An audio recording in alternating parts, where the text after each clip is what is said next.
Welcome to the Short Funk Podcast. I'm Tom Barbalet. Today, Manchester versus San Jose. This is somewhat in follow-up to listener Andy Dorsch's question, but I wanted to give some comparative discussion. I've tried to record this topic previously, didn't work out too well. This is take 2, a few days later.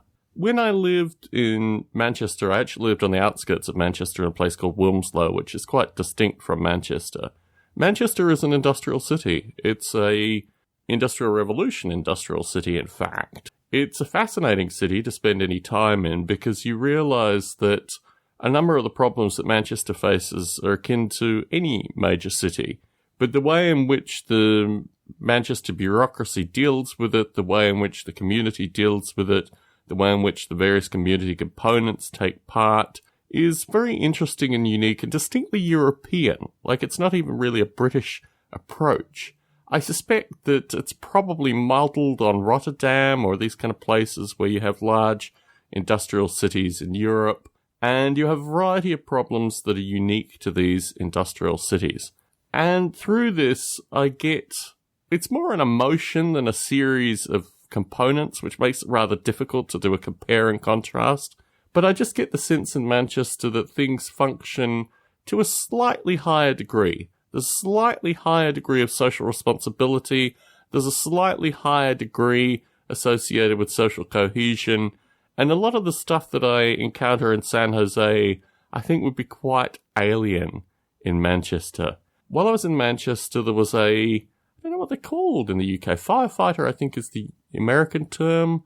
I don't know what we'll call them in the UK. This is one of these word can't find kind of situations. Anyway, this is the UK equivalent of the firefighters. They had to strike, an ongoing strike, a protracted strike, while I was in Wilmslow.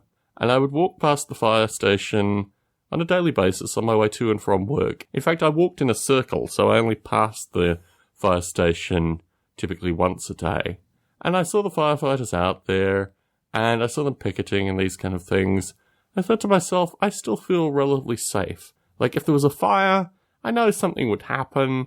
The level of social cohesion is such that I didn't feel like one component of danger in my life wouldn't be resolved based on these firefighters striking. And in contrast, in San Jose, a large component of my life associated with crime and policing and these kind of things, I know isn't working. The police come out to talk to us and say, unless you're being killed, we're not going to answer your calls. Which is a very curious way to represent these things. And the police here aren't striking. They're going about their duties, but just at a kind of 20% capacity, which I think is the only coherent possibility that can be achieved in most large American cities. So rather than actually striking to improve conditions, they just decide that they're going to just kind of tick back their work to only what they perceive to be the most important things. And actually serving the community, that whole nature that, you know, there's a social responsibility in a number of these professions. I mean, honestly, I feel there's a social responsibility with my job as well. You want to get people to enjoy Netflix and make sure that the stuff's still working, all this kind of stuff. So, I mean, I think most jobs have a certain degree of social responsibility. People through the system, and certainly through my experience of living in a number of cities, including cities in the Bay Area. Like, I lived in Los Gatos, Campbell, Sunnyvale, all completely different cities, all cities in the Bay Area. None of these cities behave like San Jose, associated with social responsibility. So, when you look at, compare and contrast Manchester to San Jose, my perspective is that the notion of social responsibility is completely absent here. And when I feel that this is an alien environment, an environment that I can't actively contribute to, and also an environment that makes very little sense to me, it relates primarily to the fact that no person in an official capacity that I communicate with here has any degree of social responsibility. They have no degree of responsibility at all. And yet, through the patterns and practices, you know, elections are carried on, various people are elected. You know, the mayor came, literally, he was our council member in our area with all the problems in our area, many of which he added to while he was our council member, went on to become mayor. So it's like the processes go on. People still go out and vote, people still go out and elect these people, but they don't actually have any degree of social responsibility. And that really scares me. to sit in front of public officials who say, we're not going to do our jobs because, X, Y, what have you. But I just can't understand public officials that say explicitly, we're not going to do our jobs. And the reasons that they give for this seem to be very curious and manufactured. And actually, when you have a perspective that you're not going to do your job, very little can come of that. Like, you're already in a position where, like, what will cause you to start doing your job again? Like, what series of factors do we need to do in order for you to start doing your job again? And really the notion here is, what is a job in the context of these things? Like, if you refuse to do many things that you could probably do through any reasonable anticipation, are you doing your job? Are there others out there that could do your job for you?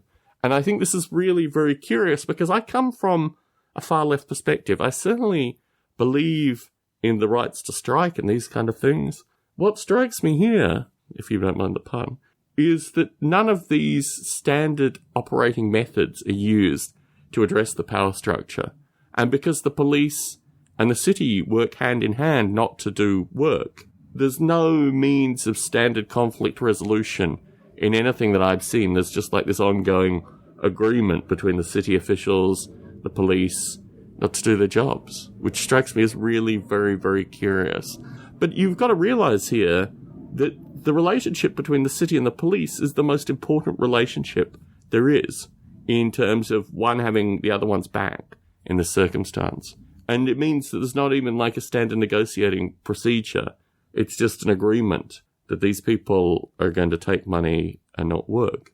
And what's particularly curious is every aspect of what they say. So, for example, they say that the police salaries are very low. You can look on websites that will give you the police salaries. The police are paid comparable to senior software engineers in the Bay.